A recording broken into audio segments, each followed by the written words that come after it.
All sorts of misinformation gets reported online, so that's why the Verify team is here, to separate fact from fiction. This summer, the country has debated the role of Confederate symbols in everyday use, and several articles online claim Maryland's flag is one of them. So let's verify.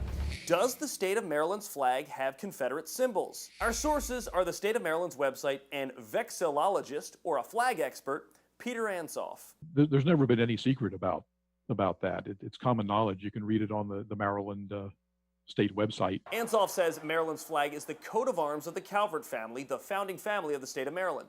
And it's made up of two symbols. You have the Calvert banner, the black and gold, and the Crossland banner, the red and white. Now, here's where the controversy is.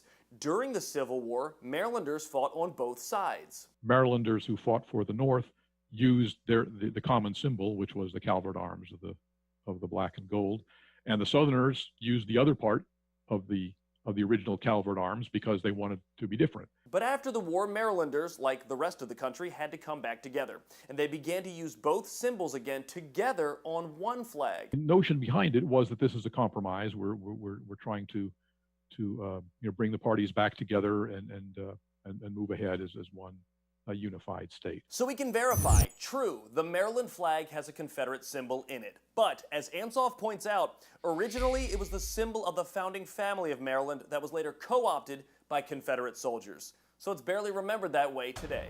If you have something you'd like verified, email us at verify@wusa9.com. For Verify, I'm Matt Gregory. Get up, DC.